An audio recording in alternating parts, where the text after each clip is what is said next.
Assalamualaikum warahmatullahi wabarakatuh. Di sini saya Justina Divani dengan NIM DD1080259 akan menjelaskan terkait ISO dan ISO 56000 untuk memenuhi tugas ujian akhir semester mata kuliah Manajemen Inovasi dan Teknologi.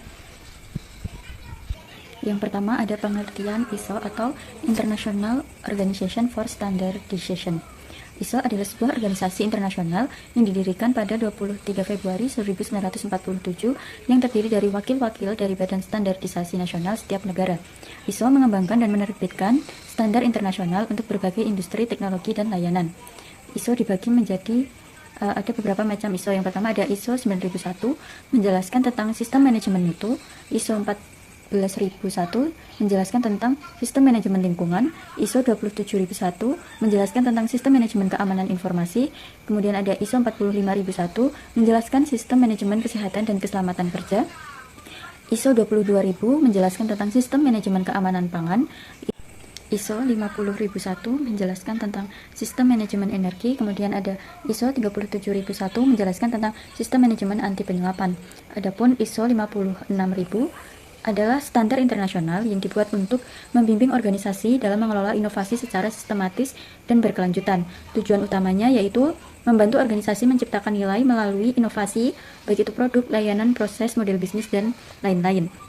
Macam-macam ISO 56000 terdapat 7 pedoman utama. Yang pertama ada ISO 56000 pada tahun 2020 menjelaskan tentang konsep dasar dan prinsip manajemen inovasi yang direvisi pada tahun 2025.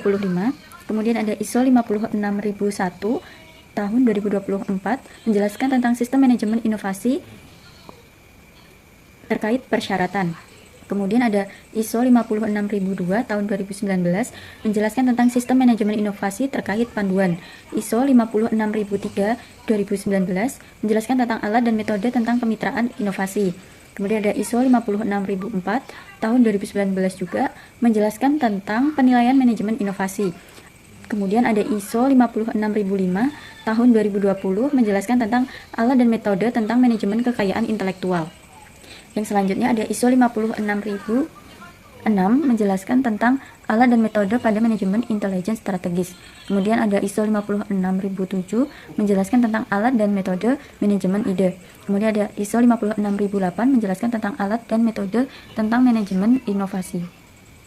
ISO tersebut kemudian mempengaruhi adanya inovasi. Inovasi adalah entitas baru atau yang berubah seperti produk, layanan, proses, model, atau metode yang mewujudkan atau mendistribusikan kembali nilai. Inovasi adalah tentang hasil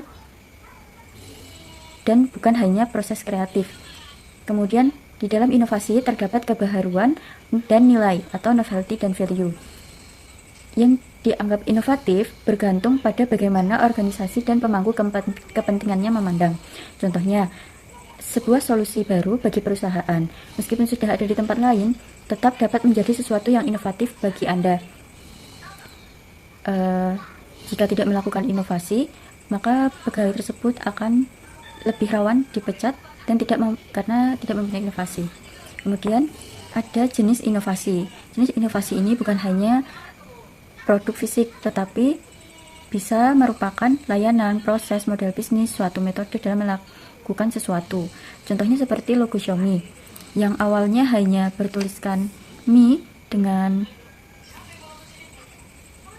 bentuk kotak, kemudian diganti menjadi kotak tersebut menjadi lebih lengkung.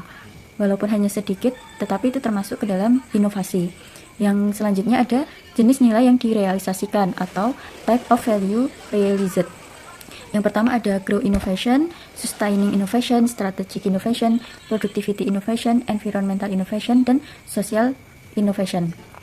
Kemudian ada beberapa jenis inovasi berdasarkan tingkat kebaruannya. Ada 3. Yang pertama, incremental innovation, yaitu perbaikan kecil atau peningkatan pada produk, layanan, proses, atau model bisnis yang ada. Kemudian ada moderate innovation atau inovasi sedang. Yang dimaksudkan adalah inovasi yang melibatkan perubahan yang signifikan daripada inovasi inkremental, tetapi berdasarkan konsep yang sudah ada. Yang ketiga ada radical innovation atau inovasi radikal, yaitu inovasi yang menciptakan sesuatu yang benar-benar baru, seringkali mengubah pasar atau industri. Jadi, radical innovation adalah menciptakan sesuatu yang benar-benar belum ada. Selanjutnya ada jenis perubahan atau dampak. Yang pertama ada disruptive innovation, yaitu mengganggu tatanan yang ada. Yang kedua ada transformative innovation, yaitu mengubah secara mendasar. Selanjutnya ada prinsip-prinsip sistem manajemen inovasi. Yang pertama realisasi nilai. Maksudnya di sini adalah memberikan manfaat dari peluang dan mewujudkan nilainya. Yang kedua ada pemimpin yang fokus pada masa depan. Maksudnya di sini adalah mengembangkan pemimpin yang visioner dan inspiratif dengan pandangan ke depan. Yang ketiga arah strategis. Yang dimaksud di sini adalah menyelaraskan inovasi dengan misi dan visi organisasi. Kemudian ada budaya. Maksudnya menumbuhkan nilai, keyakinan, dan perilaku bersama. Yang kelima ada memanfaatkan wawasan. Maksudnya memanfaatkan pengetahuan untuk menciptakan keunggulan kompetitif. Yang keenam mengelola ketidakpastian. Maksudnya menggetarkan risiko dan ambiguitas sebagai peluang. Yang ketujuh kemampuan beradaptasi, yaitu menanggapi kondisi dan persyaratan yang berubah. Yang kedelapan adalah pendekatan sistematik. Maksudnya mengelola inovasi menggunakan perspektif sistem. Kesimpulannya adalah ISO dapat membantu organisasi untuk dapat melakukan inovasi sesuai sistem dan standar internasional. Terima kasih. Cukup sekian yang dapat saya jelaskan. Bila ada salah mohon dimaafkan. Wassalamualaikum warahmatullahi wabarakatuh.